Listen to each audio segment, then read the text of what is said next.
Hey there, I'm back. I have read zero manga since I last checked in. I have watched a bit of anime though, so I got nothing else to talk about, so we're going to talk about that. Let's see. Spy Family has returned for second half of season one, I think it is. I'm not sure if they got an update to their budget or something, but like the new opening and closing and all that is absolutely gorgeous. I love it. It is the one anime now that I don't skip the intro for because it's too pretty. It's of course fantastic. What can you say about Spy Family that hasn't already been said before and without going into spoilers? We get a new family member. They're wonderful. And my favorite scene of the manga, or one of my favorites, multiple of my favorite scenes from the manga actually, have been animated now. I loved without going into spoilers, the handler and her interaction with some stupid people who don't understand the consequences that war would have. And I am really tempted to just reread the manga because I am caught up in the manga and then just like rank my favorite sagas of this because oh my god, I love Spy Family. It is too cute and adorable. The perfect combination of action and comedy and just cute family vibes. I love it. I'm obsessed. I also started or watched the first episode of Chainsaw Man. And this is not going to be my vibe, I'm sure of that. I really don't like this main character. The giant devil tomato monster kind of remind me of One Punch Man when all of a sudden you have this giant lobster in the first episode.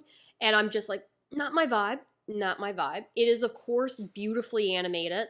I love the little chainsaw dog devil thing. That's adorable. I will watch the next couple episodes as they air. I just don't think the vibe is for me. He's a little whiny, but we shall see. We shall see. I don't think I have anything to say about this other than obviously it's beautifully animated. It is very violent. I enjoyed that aspect of it. And it's only the first episode. It's not like I know what the plot is going to be yet, so we'll see if it ever hooks me. Because Spy Family was over at the time I finished Yakuza's Guide to Babysitting, my initial impressions remain the same. It does not hit the perfect wholesome mix of cute adorableness and then action. It just sticks to, hey, sweet, wholesome babysitter vibes. And it lost the little bit of action that was present in like the first episode or first two episodes. It got a little bit of it back with the finale, but not enough that I really want to watch the next season, assuming is released eventually. Yeah, I probably won't be continuing it. This is probably going to be an unpopular opinion. One of my most anticipated ones that I wanted to watch was Jujutsu Kaisen. I had heard such good things about this, and I don't know if it was just overhyped for me, like they were just claiming it was amazing, and my expectations were too high. I am not enjoying this. I'm not finished the first season yet. I think I'm 12, 13 episodes in. Whenever you get like the curse from the creation of fear of humanity or something like that and the school. Yeah. So my knowledge going into this show was basically fingers. That was the pitch to me. Watch this anime. Hey, what's this anime about? Fingers. You're going to give me any more detail than that? Nope. Okay. So I watched however many episodes. My issues mostly being the pacing is way too fast starting off. We did not get any introduction to characters and development of them starting off, so we just got thrown right into the action and everything, which isn't bad, and I feel like a hypocrite saying this because I was saying when I was watching and reading One Piece, like, okay, we're setting a lot of stuff up, but can we get a storyline here? And now it's like, hey, here's the storyline. But I'm like, okay, can we get some setup? There's a happy medium between the two somewhere. I don't overly like the main character. Not that I dislike him. I do like him. I like this happy, nice, kind guy who for some reason is now obsessed with the idea of a proper death after an incident here with his grandfather. But Also, like, he's the fastest guy in school and the strongest for no reason that I can tell starting off. And then he consumes a curse, which puts a demon thing in, or a curse inside of him. And I love Susanoo. I don't know if I'm saying that right. I'm sorry, but his design and just sitting on like a throne of bones and skulls. Love him. Love everything about him. And I love the idea that they want to. I don't think this is a spoiler because you figure it all out in like the first 2 episodes. To collect all the fingers and consume them and ingest them to get all of Sukuna. Sukuna? Give me one second. Sukuna. We're going with Sukuna. So they want to collect all these fingers from him to make him whole, and then basically kill each. I'm going to say Ichidori. I apologize if I got that name wrong too. To essentially kill this master king of curses. And I love this idea because I'm assuming as they collect the fingers and Ichidori consumes them, Ichidori will get stronger, but so will Sukuna. And then like he can take over, and we're already shocked that he's consumed the one and didn't get taken over right away. And I'm just excited to see what happens as he gains more power and how the relationship between the two of those as they share a mind and body will eventually work. This little sadistic curse, I love him so much. So he's keeping me invested. The other characters honestly are annoying me a lot. Then I'm having an issue with the tonal pacing something of this anime.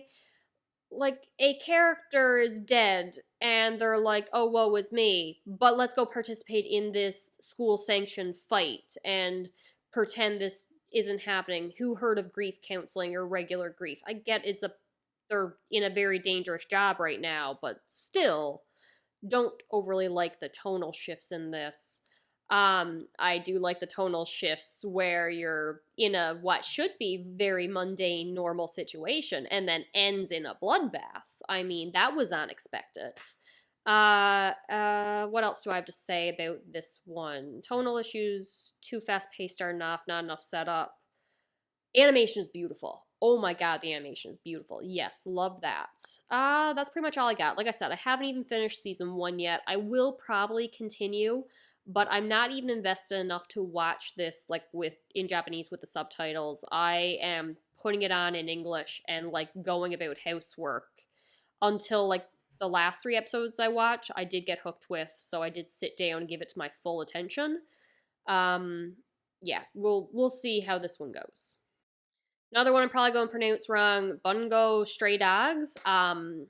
Loving this, still has some issues, but loving this. I'm about the same length into this, 12 or 13-ish episodes in.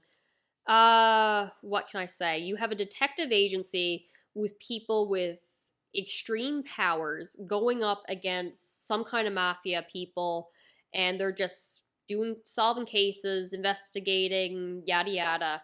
I really like the characters, though again I do have some issues. The first being, I'm going to say Danzai. I apologize if it's wrong again. I haven't been watching this long enough to learn names or commit names to memory.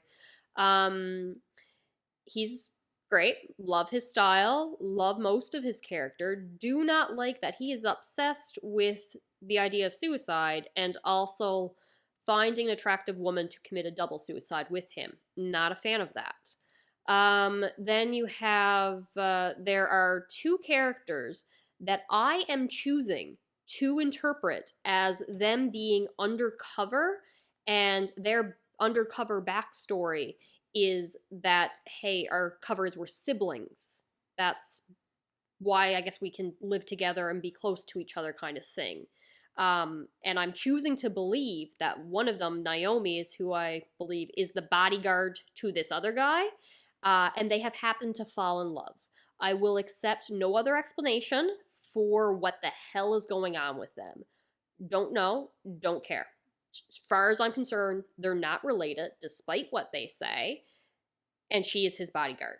They've fallen in love. I'm fine. I'm not saying anything else on that subject. Um, Animation is of course beautiful. It's actually giving me some Full Metal Alchemist vibes where you have this beautiful detailed animation and then it cuts to like a very simplistic design and you get those little tentacle army wavy things and it's just being goofy.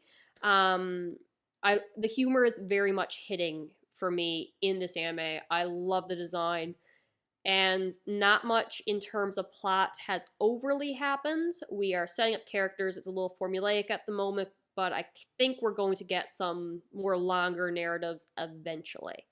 So this one I will for sure continue. And the last anime that I've watched recently, which I am probably going to discontinue, is I think it's How to Keep a Mummy, which is a guy gets a little mummy, like he's this big. He's adorable and just keep this little, I assume, undead thing alive. Weird. Um, it is sickly sweet and cute, and that is all it is in the 2 episodes that I watched. I could not get through episode 3. I don't know if conflict will come in this anime or if it is just sweet, wholesome, cute. And it is too sickly cute for me. But if you're looking for something just insanely cute, there's that.